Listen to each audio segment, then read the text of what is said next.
In this video, I'm going to show you how you can install and run TestLink on a remote server using Docker Compose. I have another video that shows you how to run TestLink locally, not using Docker, but just installing it on your machine, whether you're using Mac or Windows. But in this one, it's going to be on a remote machine, and we are going to use Docker, particularly Docker Compose. TestLink needs two things. It needs TestLink itself, and it needs a database. So we're going to use Docker Compose so we could run both the database and TestLink using Docker, which is going to be MySQL. Okay, so the purpose is basically to just have TestLink available on the web so you can access it from anywhere. Your friends can access it, your coworker can access it. But keep in mind, I'm doing this for educational purpose. Okay, I'm not taking security into consideration. There's a lot of things you should do for security, for performance. This one is just to play around, just to be able to install it and practice TestRail. I decided to make a video on it because I wanted to create TestRail instance for my students so they can actually use it, practice using my own TestLink in addition to installing their own. I just want to make it available for them. And I went through the process. It was not easy at all. It was a lot of hiccups, a lot of errors that I figured out along the way. So I'm sharing it here. Okay, so let's just follow me step by step. It's a lot of steps. It is quite involved. So I have a feeling this video is going to be a little bit long, but you will learn a lot. You will learn a lot about how to think, how to process things, and how to actually run TestRail, TestLink, not TestRail, TestLink. At the end, it will work. At the end, you are going to have a TestLink instance running that you can actually use to document test cases. Okay, so let's get started. So I'm going to run this on a DigitalOcean server, and I have also my own version of the code. Basically, I forked the official GitHub and I made few modifications. So we're going to check out that code, and we're going to actually build our own image, and then we're going to run it. For the MySQL, we're just going to use MySQL 5.7, the official one. Okay. So let's start by going to DigitalOcean just so I can show you. I have a server. I'm going to SSH into this machine. I just got it. I'm going to SSH into it, and I'm going to install TestLink on that machine. I just created a video on how to do this. You can get this for free. You can use my referral link. So you can get TestLink a server for free for 2 months, or you can play around with it. And I'm going to link that reference link into this video and in the description, as well as I'm going to link the video I created on how to set this up, how to basically create a server. So that's one thing we're going to do. Another thing is, another link I'm going to provide is this GitHub repo. This is a repo. I basically forked it from the official one, as you can see. Just forked it from there, and I made my own changes so it's easier for me to run with Docker. The way they had it, I spent like 3 days trying to get it to run. I had to make a lot of changes. I invested quite some time trying to get this to work. It works. Now you guys can install it quite easily using Docker, because Docker is just beautiful. All right, so the few things I've changed, I've created my own Docker file. So let's take a look at the Docker file. Instead of you just running it, I think I should explain some of the things I have done, some of the changes. Okay, so this Docker file, one thing that's different is the base image. I'm using an Apache base image. Remember, TestLink is a PHP application. It needs a web server, it needs a database. It's kind of like WordPress. It's very much similar to WordPress, right? It's a PHP based application. So I decided to use a PHP Apache base image because that will have everything we need. It has the right version of PHP, it has the right version of Apache, right? Then I installed a few things, including a MySQL connector, so we'll be able to connect to a MySQL database. I exposed 2 ports, 8080 and 80. Technically, I only need 8080 because TestLink runs on 8080 by the way they designed it. Then I copied all the code into the container. So when you're building the image, by the way, you have to know Docker. You have to be comfortable with Docker to follow along. So I copied all this code into the container, changed the ownership of all the folders inside of here so the web server can write to it. That is important. And then I have my own Apache. So I can Apache config, because the image comes with an Apache config file, but I wanted to use 8080. So I created my own version of that. So if we go to this Apache folder, the official one does not have that folder. This is mine. So if we go here and we open this ports.conf, I have listen 80. That's really the big change here. So in the Docker file, I'm just replacing this file with my own file, and then just creating some folders that are needed for logging and things like that, and changing ownership. So that's what the Docker file looks like. This is what we're going to use to build our own custom Docker image. Another thing is we're going to use, like I said, Docker Compose. When you use Docker Compose, you need a Docker Compose file, a YAML file. So let's find that Docker Compose. Where is it? Docker Compose? Right here. Okay. Oops, I clicked on something else. Docker Compose. So let's look at our Compose file. So there are two services. There's a TestLink service and there's a database service. The image, it comes from a variable set here. I'll talk about that in a little bit. The port, I decided to use 7777. It's just a random port. If in case you happen to be using that port for something else, then just change this. Okay, just modify this to whatever port is open for you. In 8080, the application is expecting that. Let's just leave that as is. And it depends on this container, which is a MySQL container. And I'm mounting some volumes because there are some folders that you want to be persistent, right? If you take down the container, you want your some of the test cases, configurations like images you uploaded, things like that to be persistent.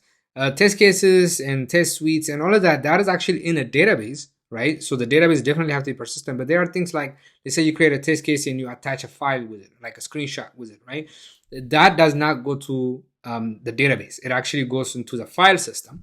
So you have to mount that volume because when you get rid of the container, you're going to lose all the data.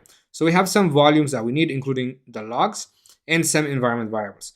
And the MySQL one, that one is pretty much straightforward. If you've been using Docker, most likely you have used MySQL because MySQL is really popular. And this will spin up a MySQL container. So one thing we have to remember is it will automatically create a network, and the host name for the database is going to be basically the name of this service, basically. Okay, so that is the Docker Compose. In addition to that, I have a script that will build the image and run it. So instead of us doing everything manually, right, you can build the image, then execute. Then there are manual steps you have to take. Instead of doing that, at first I was doing it manually, just step by step, build the image, change permissions, run Docker Compose. I put all that into a script, makes it easy, right? It's a very simple script, pure script. It's just so we don't have to do it manually. That's the whole point.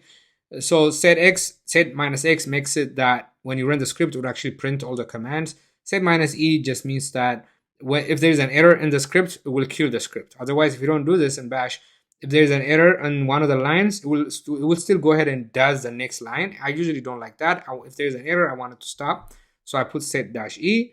So we're going to set some variables. This one, feel free to change it. So this is going to be the name of the image we're going to create. So the image name, I'm going to call it Super SQA TestLink. In the Docker Compose, this is the image you're going to use to basically spin up the container. Okay.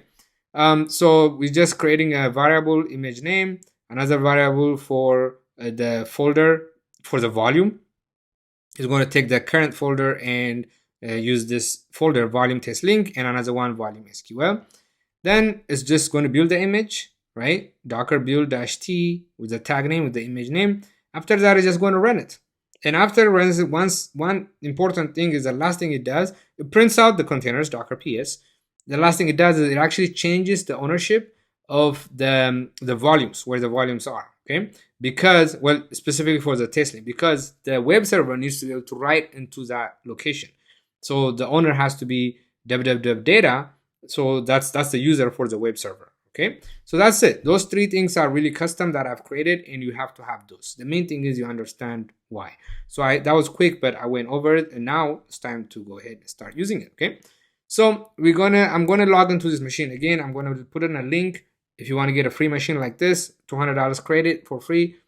Use my link to open an account with DigitalOcean. They're a really awesome cloud provider. All my websites for my education, for my students, I use that. I use DigitalOcean for all of that. So I'll add the link at the bottom, as well as the link to the video that explains it a little bit further. So I'm going to get the IP address, and I already have a SSH key set up, so it's going to be easy for me to log in. So I'm going to SSH root at that IP address. That's going to basically SSH into the remote machine. I'm going to do clear. I'm going to make sure Docker Compose is installed. So I'm going to do Docker Compose -- version. And it's saying it's not installed, but I can install it this way, right? So you can use this guy. I used this one when I was preparing for this. It's a little bit on an older version, but it works fine. And by the time you watch this video, you probably have a newer version. If you want to go go through the proper tutorial and install Docker Compose properly, feel free to do that. But I just need it for demo, so I'm just going to do it the easy way. So after install Docker Compose, this is going to run. I'm going to put Y. This is going to install Docker Compose. Again, if you just search for tutorial on how to install Docker Compose on an Ubuntu, by the way, this is an Ubuntu machine, then there are a bunch of steps you can take to install the latest one. But I just install whatever it finds in the package manager. So it works fine for us. So that is fine. That's why I did that. So we install Docker Compose. Let's do the Docker Compose version. Now we actually see it there. Okay. So Docker Compose is installed. Let's do pwd to see where we are. We are in the root folder because I logged in as root. Now let's go get the link for this repository. We got to check it out. So let's go to code. I'm going to do HTTPS. It's public, so you should be able to check it out with no issues. This is a public repo. I made it for my students. And so I'm going to do git clone and that guy. Okay. All right. It is cloning it. Let me look at my notes, make sure I didn't miss any steps. All right.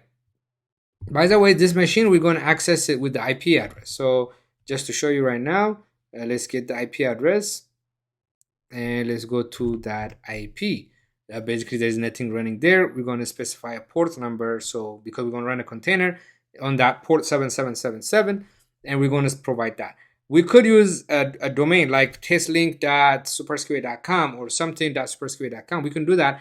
I'll create another video. I'll also link on that, how to do that. We're going to use Nginx reverse proxy to be able to do that. You can always use the IP, but it's hard to remember the IP. It's hard to share the IP. So it's nice to give it a name. And I'll show you how to give it a name, how to access anything. It's not just TestLink. Anything you run in a container, you can access it with a subdomain using Nginx, which is a web server. You can use it as a reverse proxy. And I'm going to create a video. Look out for it in the description. Anyways, so our repository is cloned. I'm going to do cd testlink code. Okay, I'm in here. So once I'm in here, all I have to do is run that command, that script, the build. Where is that script? This one, right? Let's look at it.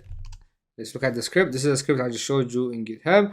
Our image name is going to be this guy, supersql testlink. Okay, let me save and quit.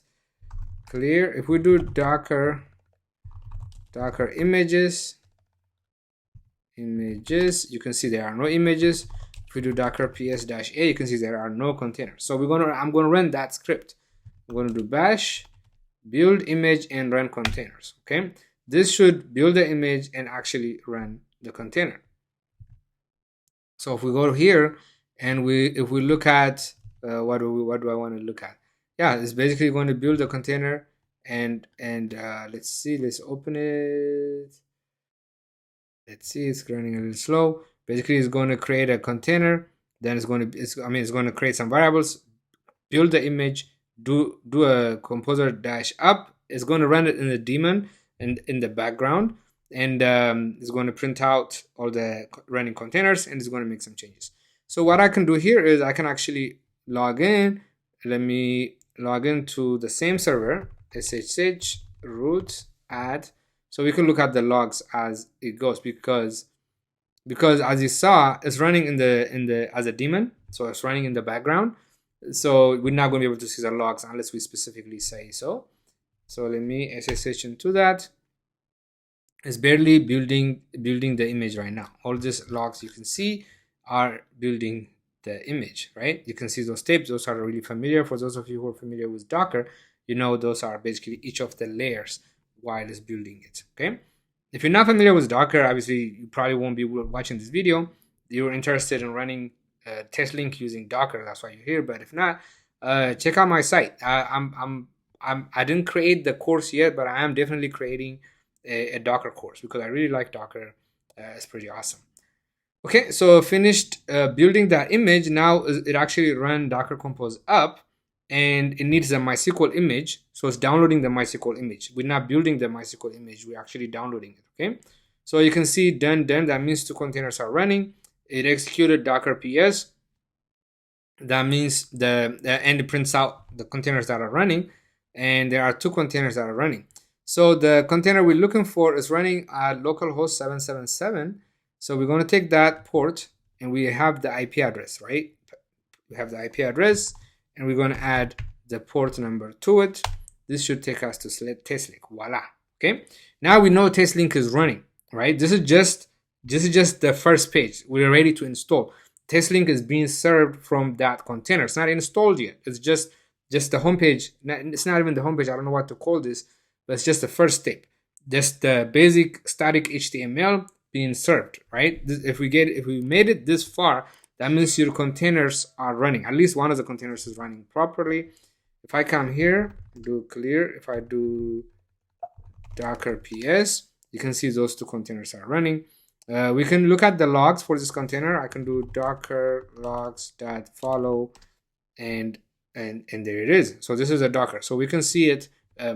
Like if I refresh, for example, here, I should see another entry. See, all of those got printed. This is basically like an access log. It's not that important for us for what we're doing right now. Okay. So what did we do? We checked out the repository.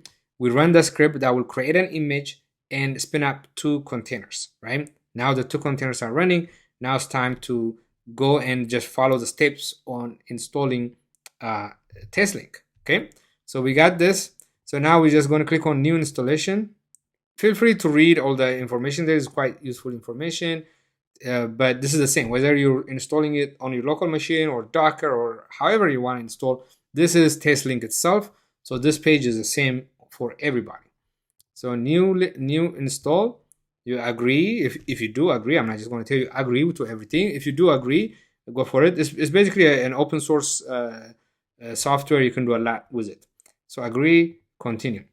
Now this is important. See how everything is okay here? That is important. Okay. If there's any errors here, then you won't be able to proceed. For our case, the way I created the script and the Docker file, it makes this work. If the first time, this was just a nightmare. For example, here, changing this volume, the owner, right? The reason we did that is because it's telling us here, those folders needs to be writable. So basically we have a volume for this guy, and direct is checking if it's writable. And if we didn't do that, if we did not change this, the volume we use to be writable by this guy, this would have failed. Okay. Anyway, so you're expecting this to be all okay. If not, go back and follow your steps, and also let me know, leave a comment explaining exactly what your situation is. Here, it's just different things. You have to see a few okays. You definitely don't want to see anything that's red.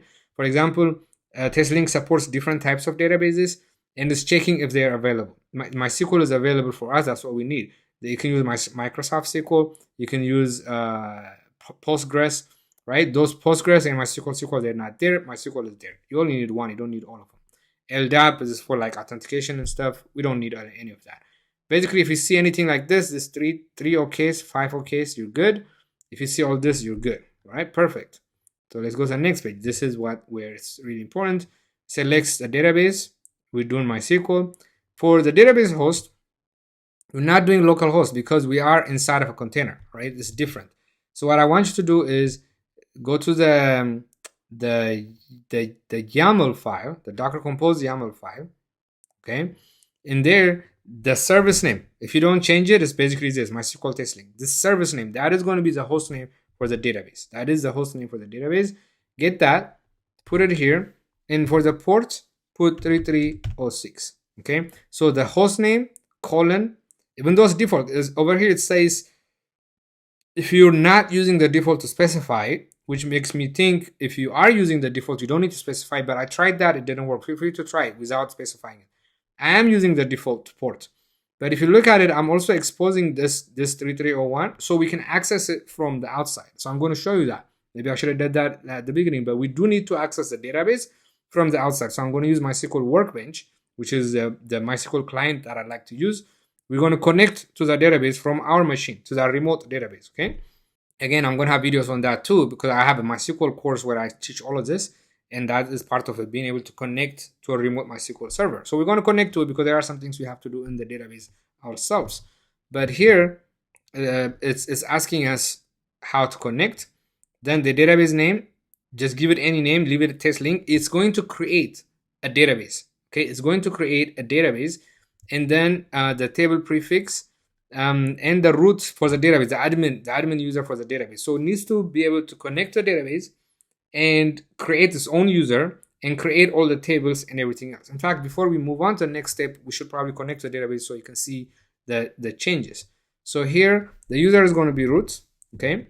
And if we come here to the compose file, we have a variable for the MySQL root password. So I'm going to copy that. It's just root password. Okay, this is important.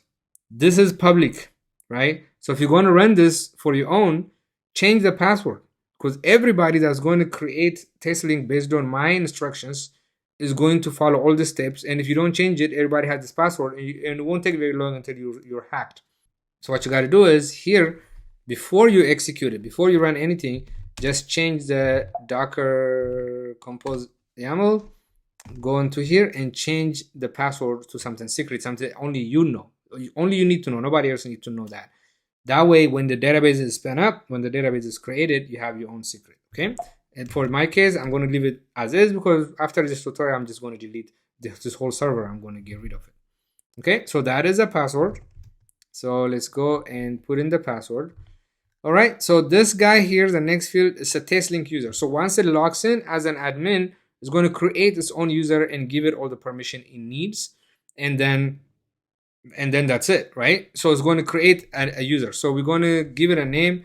Let's say TestLink user, just like that. And the password, I'm going to do a really dumb password, which is password, okay? So before I move on, let's connect to the database and see what it is. So we know what our IP address is. We're going to get the server name, the server IP address.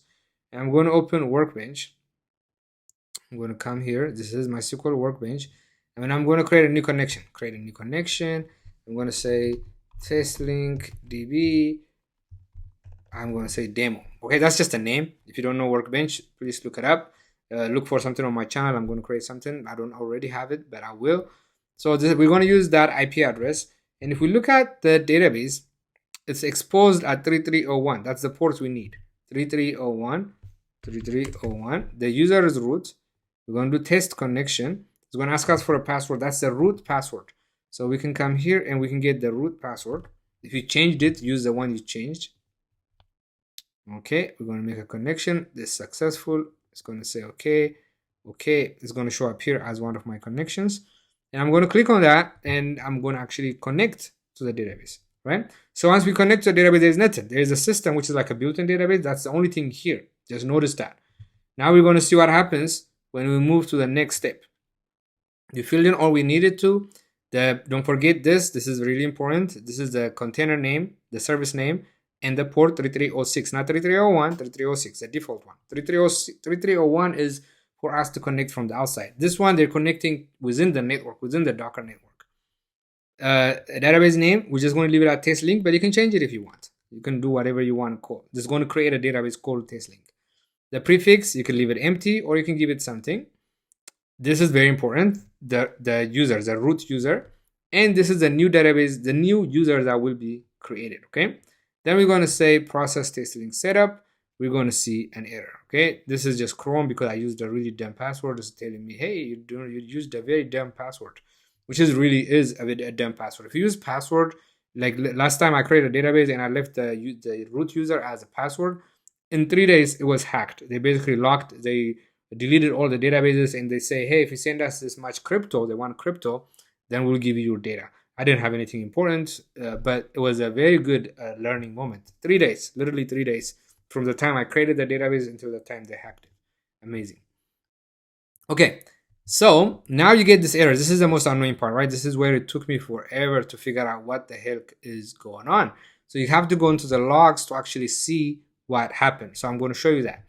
Let's go to the database real quick though and refresh. Now we should see that database that just got created, TestLink. See that? It didn't exist, but because of the installation process, the database got created. And if you look back, if you expand it, there's a bunch of tables. So a lot of tables got created, but it is not success. So what is wrong with this? So we have to look at the logs. Okay.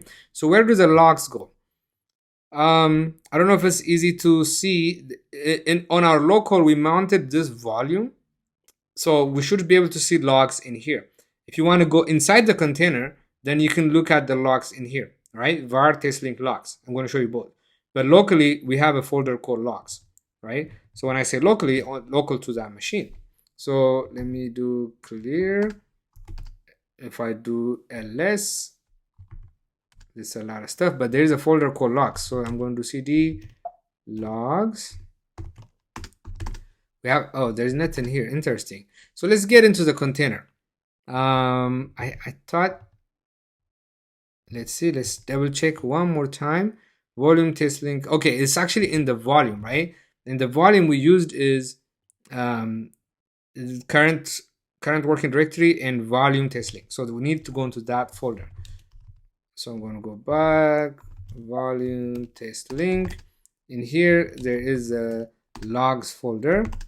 Okay, now we have a log. So we just need to look at this file. So I'm going to do tail-100f. In fact, I'm going to follow it. Look at the bottom of that log file. So when we look at the bottom of that log file, we can actually see the error. Error message, invalid default value for end, whatever this file, end exec ts, right? So it's a MySQL error. It's having a hard time creating a table. Basically, it's a create table. It's a create. This is a query that is failing. This create table query. If we copy this query itself, okay, let's go to MySQL. We can actually reproduce the problem. So this is the query here. If we try to run this query, we're going to get the same error. Create table, blah, blah. Let's see. This is the response. No database selected. Okay, that's not the error. Actually, I'm going to double click on TestLink and I'm going to run that. So the database is selected. Invalid default value for end exec ts. So see this field here, you have a timestamp, and but it says not null and it doesn't have a default value. It needs a default value. Okay, for some reason I don't know why it doesn't fail here, but it fails here. That's interesting. I didn't look more into it. I just figured out what the solution is. Okay, and it actually shows you here. Where is it? It actually shows you where the file is. This is the file that's causing this TestLink create table. So this is a SQL file that has all the queries to create the table, and one of the queries is giving us problems. So we can do a few things. One, we can go into here, since we already connected into the machine, into the Docker container. We can actually go and modify the query. We can change the query so it would have a default value. We can actually do that. That's one way. That's kind of like the easy way, so you don't have to mess around with the database itself. But the another way is we can set something in the database so this error can be avoided, right? It's up to you, but then you can revert it. Since the first way is the easiest way, I'll skip that. You can easily do that. Just find this file. Okay, let me actually show you where that is. I'm going to do Control-C because I was tailing that. So you're going to go into the root folder, cd install. Okay, it's inside of install. Then there is this SQL folder. I'm going to do cd SQL. Okay, if I do ls, cd MySQL. I'm just following this path here. Then TestLink create tables. If I do ls, there is this TestLink create tables. If I do vim and that, and then this is a big file with a lot of queries. So you can come here, find that query, and then change it. So you can probably add a default value like that. Okay, this has been the biggest headache. It took a while to figure out, and most of you are going to run into this problem, so I hope you are paying attention, because I've tried so many things, there's no way around it. Like, I don't know how it worked before. I don't know how the people that created this, they're able to get around this, but definitely when I run it locally, I run into the same issue. When I run it in Docker, I run into the same issue, but I found the solution, so no big deal. Okay, all right, so that is one solution. Like I just showed you, you can open the file, go change the query itself. Then you have to go backwards here and retry again. Another solution, probably the easiest one, but it's really up to you which way you want to do. You can actually mess around with the database itself. You can change mode. So I'm going to get it from my notes. You're going to run this query. First of all, let me get it. You're going to run this query that gets you the SQL mode. So execute it. This will give us this, right? So I'm going to pin this. I'm going to save it, or maybe even copy it. Copy field uncoded. This is the original value, okay? Because the reason I'm doing this is because I'm going to change this value. Now, the next thing you want to do is actually change it You can be particular and set it to some values, but I'm just going to set it to empty. Okay, I'm just going to set it to empty. Execute this. Okay, it is executed. Let me run that again. When I run it, why didn't it accept this guy? Effective changing mode, it will be removed in the future. Okay, maybe I guess this will be changed later on, but this should work. Like it literally worked before when I was doing this. So if I run this again, yeah, yeah, it didn't stick. Interesting, because I was doing it and it totally worked. This is what I did. Isn't this the same query? Yeah, this is literally the same query, but it is not setting it. Maybe we'll go to the first method. So interestingly, let me see. Open. We can't change this. Yeah, that is very interesting that this query is not running.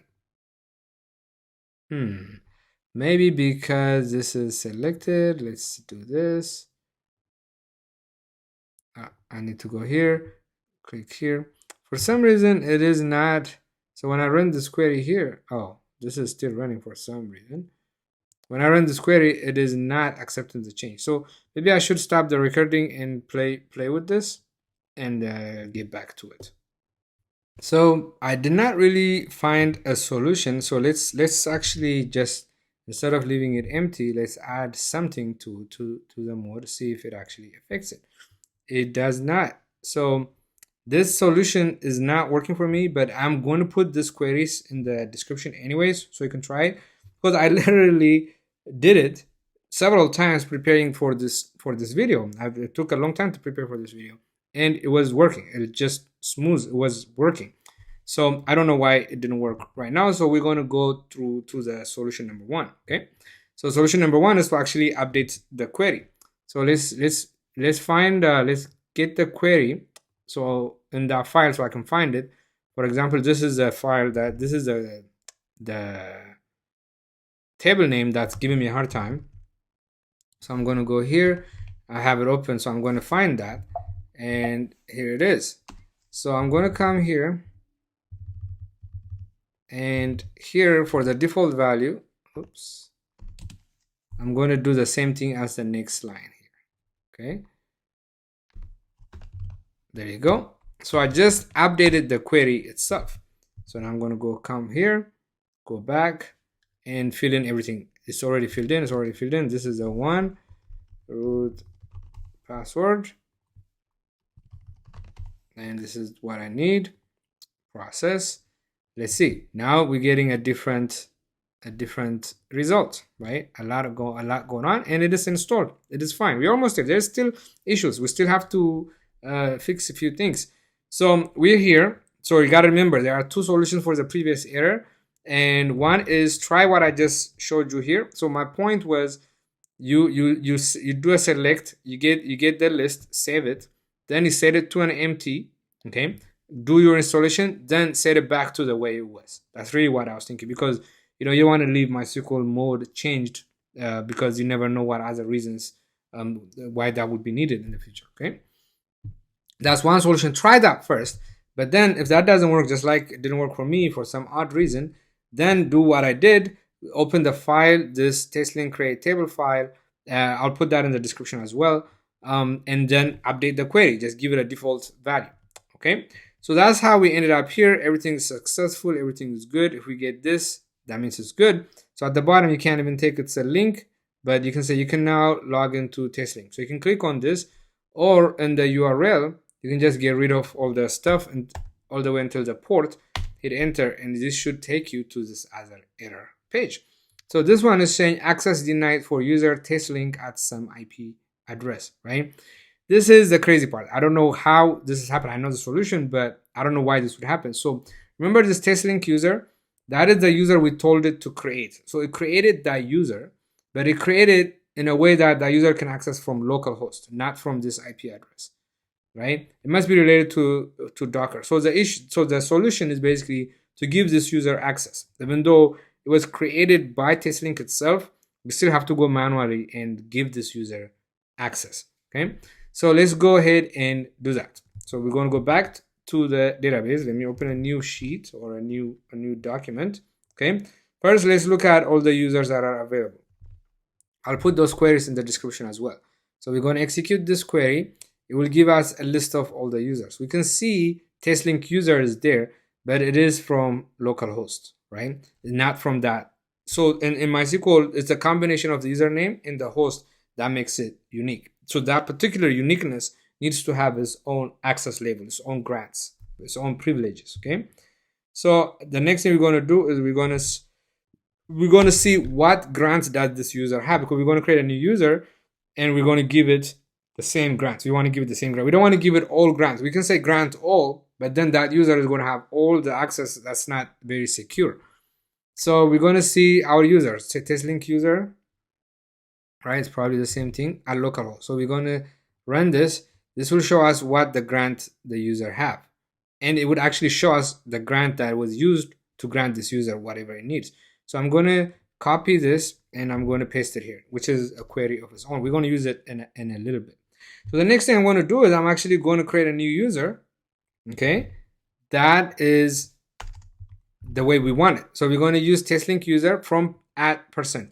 We can do, instead of %, we can use this port. That would make sense to use this port, but I don't know what this port is. I think it's localhost, but it might change. So in this case, I'm just going to %. So I'm just saying this user from anywhere. Okay, and the password, I want to use the same password as what I used before, because in the configuration, TestLink is going to try to use that password. Even though it's a new user, TestLink is going to use the old password. So I'm going to keep the same password I did when I was installing it. Okay, so I'm going to run this, which this will create a new user. Okay, then I'm going to execute this, but for the new user I just created. So I'm going to give it access to this table, TestLink star, and this is a new user @%, right? This is the new user. So this is our new user, TestLink user @% wildcard. Execute this. Then you have to, because we just granted privileges, you always have to run flush privileges. Okay. Now if we come here and if we reload, voila, it is done. Okay, so the user is always admin, and admin, you can see it in the documentation. Yeah, there's all over the place that they mention it, but the TestLink user, the main user for TestLink is always admin. Then you can change the password. Click on login, and voila, we're in. Okay, and we can create a project. I can say project 1. I can say PR1. This will create a project. Yeah, now TestLink is working. As you can see, the IP address, this is remote. It's on a remote machine, and you can pretty much start using it. Okay, so there was a lot of hiccups. This video took more than 30 minutes, probably 40 minutes by now to make, because I'm explaining every single detail. It is quite long, but imagine how long it took me to figure all this out to get it to work. But it is working. Again, I want to emphasize, I did not take security into consideration, performance into consideration. So if you're going to run this for a production environment, for a client, for something that's more than education, do more research. Make sure you're doing things in a recommended way. But for me, for my students, this is good enough. This is absolutely good enough. What I really need is for them to have a TestLink instance so they can log in and practice, learn the tool. Right, so they can put it on their resume. That's why I wanted to give them access, and that's why I invested so much time getting it to work. All right, so if you have any questions, send me a message, put a comment. Actually, comments are really good because it helps with SEO a lot.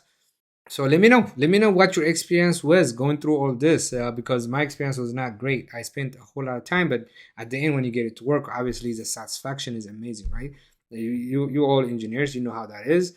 You get stuck on something for days, but then when it works, it's pretty awesome. So it works. As you can see, the containers are still running. If I do docker ps, you can see 2 containers running, and I'm using volumes as well. Alrighty, that's all I have for this video. I hope it works out for you as well.